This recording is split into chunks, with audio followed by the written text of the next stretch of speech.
We continue with vorticity and rotationability or rotational flow. We have seen that when there is rotation, how the physical part of this we discussed a little earlier. But now, whenever there is these parameters or vorticity or acceleration or whatever, we need to be able to calculate them also and compute them. So we remind ourselves with the formulas and the components that we need to calculate and how they will be evaluated. Now, if we want to calculate vorticity in the Cartesian rectangular coordinates, that is x, y, z, or I, j, k are you considered to be are taken to be unit vectors in x, y, z directions respectively, then zeta, the vorticity vector, is calculated by partial derivatives all through partial derivative of w with respect to y minus partial derivative of v with respect to z. So that will be the component of vorticity in x direction. The component of vorticity in y direction is partial derivative of u with respect to z minus partial derivative of w with respect to x. And finally, in the z direction, the vorticity vector component will be calculated by partial derivative of v with respect to x minus partial derivative of u with respect to y. If you see, these terms are very cyclic, symmetric, and two-dimensional flow. If let's say the fluid is not three-dimensional and it is only two-dimensional, then zeta in the z direction will be delta will be partial derivative of v with respect to x minus partial derivative of u with respect to y. Trying to show a physical description again, because of the nature of the subject and the flow, these things are interrelated. There is mathematics, there is physics, there is visual part. So for a two-dimensional motion flow in the xy plane, the vorticity vector always points out in the z direction or minus z direction. And again, remember, it depends on how the flow is moving. So whether it's from x to y direction or y to x direction, and therefore the resultant vector, I tell you, the cross product a cross b, if it is equal to c, then c is always perpendicular to this. Now the positive direction is taken to be if a cross b is moving in the counterclockwise direction. Counterclockwise direction is considered as positive direction and clockwise direction as negative direction. And that's what they have tried to say here, that either z direction, that is positive z direction, is upwards or minus z downward direction, depending upon which way the vectors are moving.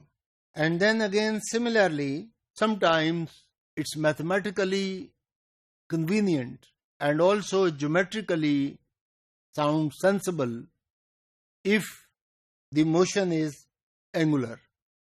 Now, if the geometry of the fluid flow is cylindrical, the fluid is flowing in a cylindrical motion, in a way in a cylinder, like the blood flowing in arteries.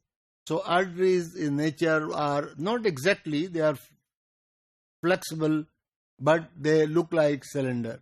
Or sometimes if the fluid is flowing in pipes are normally cylindrical.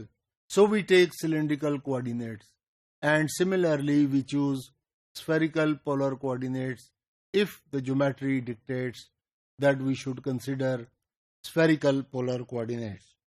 Now vorticity vector in cylindrical polar coordinates In rectangular coordinates, we just saw in our earlier discussion, in r theta z, which is a standard way of transforming xyz into cylindrical polar coordinates, and zeta will be equal to 1 over r into partial derivative of uz with respect to theta minus partial derivative of u theta with respect to z. That will be in the radial direction, in the r direction. Partial derivative of ur with respect to z minus partial derivative of uz with respect to radius. This component will be in the theta direction as far as the vorticity vector is concerned. And vorticity vector in the z direction will be described by 1 by r into partial derivative of ru theta divided with respect to r minus partial derivative of ur with respect to theta. So these are the components. They have been transformed from x, y, z coordinates to r theta z coordinates, and the relevant values whenever we need to calculate, whenever we need to compute, will be given by this. If the motion reduces to two-dimensional motion, then as we saw in the rectangular coordinates, the motion remains only in the z direction, and here correspondingly this is again in the z direction, and zeta will be 1 by r into partial derivative of ru theta with respect to r minus partial derivative of ur with respect to theta. This will be the component of vorticity in the z direction.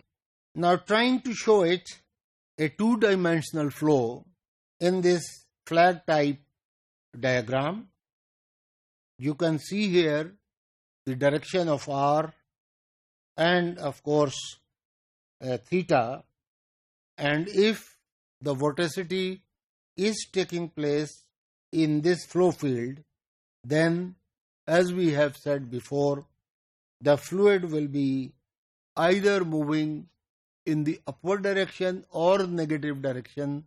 That is, z will be either upwards perpendicular to r theta plane in the upward direction or downward direction, depending upon if the motion is counterclockwise or clockwise.